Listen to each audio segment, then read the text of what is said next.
اتنی بڑی ہستی، اور آگے دیکھو طائف میں پتھر پڑ رہے ہیں اور ہر قدم پہ پتھر پڑتے ہیں، یہاں تک کہ ایک دم پتھر پڑنے سے تو خون نہیں نکلتا، پتھر کون سا کوئی تیر ہوتا ہے، پتھر تو پتھر، لیکن اتنے پتھر پڑے پنڈلیوں کے اوپر کہ پھٹ گئیں، ان سے خون نکلتے نکلتے نکلتے جو جوتا تھا پاؤں میں ایسے ساتھ ایسے چپک گیا، اور ساری کائنات کے دلہا سردار بے ہوش ہو کے گرے۔ تو آپ کے غلام زید نے نوکر تھے، انہوں نے اٹھایا کندھے پر، بھاگے، پیچھے وہ سر پہ چڑھے ہوئے پتھر مار رہے ہیں، اور آپ جتنا بھاگ سکتے تھے بھاگے، یہاں تک کہ بے ہوش ہو کے گر گئے۔ خون زیادہ نکل گیا تو انہوں نے کندھے پہ اٹھا، دوڑ لگائی، اور آگے سامنے باغ تھا، کس کا؟ سب سے بڑے دشمن کا، مکے والے عتبہ بن ربیعہ۔ عتبہ کون ہے؟ یہ جنگ بدر میں جس کے ہاتھ میں جھنڈا تھا، اور جنگ بدر میں قریش مکہ کے لشکر کا جو چیف تھا، وہ اس کا باغ۔ لیکن زید کو کوئی پناہ نظر نہیں، وہ باغ میں گھس گئے، اور اللہ کے نبی کو ایک انگور کی بیل کے نیچے لٹایا۔ تو جان کا دشمن عتبہ، لیکن جب اللہ کے نبی کو خون و خون دیکھا تو اس کا دل بھی پگھل کے رہ گیا، کہنے لگا ہائے ہائے، طائف والوں نے محمد کے ساتھ کیا کرتا۔ جس پر دشمن کو رحم آیا، ہمیں اس پہ رحم نہیں آیا، ہم نے اس کے آنسوں کی کوئی قیمت نہیں لگائی۔ وہ اتنا ایموشنل ہوا کہ جلدی سے گیا اور پلیٹ میں انگور توڑ توڑ توڑ کے سجائے۔ جب جانے لگا تو پھر شرم اور وہ ایک حجاب درمیان میں آڑے آ گیا، تو اپنے غلام کو بلایا، عداس کا، عداس یہ لے جا وہ جو آدمی زخمی پڑا، اسے جا کر کہنا کہ تمہیں رشتے داری کی قسم میرے انگور رد نہ کرنا، کھا لے۔ حالانکہ موقع تھا کہ قتل کرتا، ہر وقت قتل کرنے کے منصوبے بنا رہے، موقع تھا کہ قتل کرتا۔ ایسا حال تھا کہ قاتلوں کے بھی آنکھوں میں آنسو آ نہیں آئے تو تمہاری آنکھوں میں نہیں آئے۔ چند پونڈوں پہ اپنے نبی کو بیچ دیا۔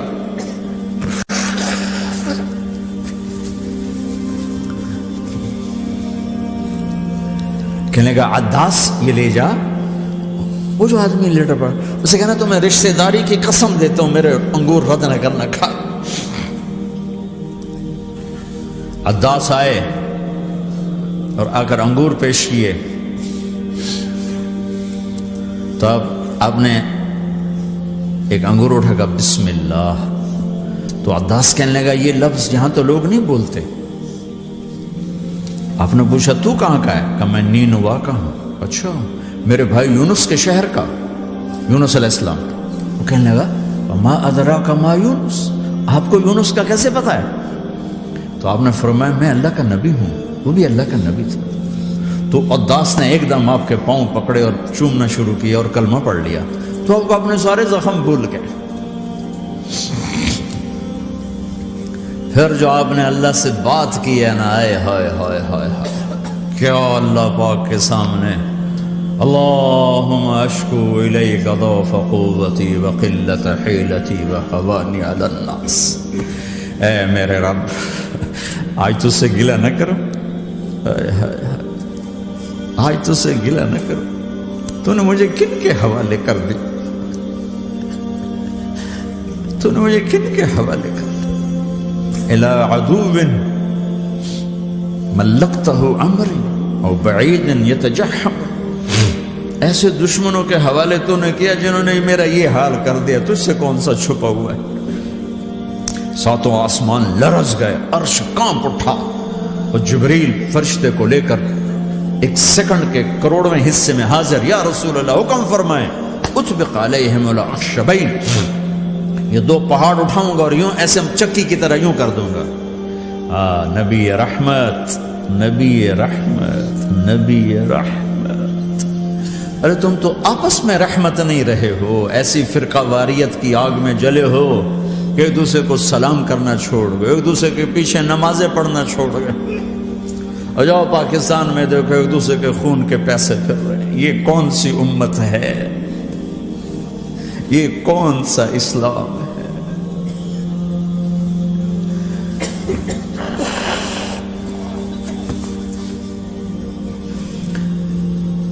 حضرت عائشہ نے پوچھا یا رسول اللہ آپ کو سب سے زیادہ تکلیف کہاں پہنچی؟ کہا طائف میں۔ طائف میں 23 برس میں سب سے زیادہ تکلیف کہاں پہنچی؟ فرمایا طائف میں۔ جنہوں نے اتنی زیادہ تکلیف پہنچائی تو ان سے بدلہ لینے کا وقت آ گیا ہے اور فرشتہ حاضر ہے، اللہ کی منشا شامل ہے، کر دوں؟ کہ نہیں، یہ نہ صحیح، ان کی نسل میں شاید کوئی ایمان لے آئے، لعل اللہ ان یخرج من اصلابہم من یوحد اللہ۔ یہ نہیں تو ان کی نسل ہی شاید کلمہ پڑھ جائے۔ میں عذاب دلانے نہیں آیا، میں تو رحمت بن کر آیا ہوں۔ ما بعثت لعانا، میں لان تان کرنے نہیں آیا، انما بعثت رحمتا، میں تو رحمت بن کے آیا۔ اب ممبر پہ بیٹھنے والے لانتیں برسا رہے ہیں اپنوں پر۔ امت بنو، مسلمان بنو۔ اس دعا پر آسمان کے فرشتے روئے ہیں، ساتوں آسمان کے فرشتوں میں ہلچل مچ گئی۔ میرے بھائیو، یہاں کوئی آزاد نہیں ہے۔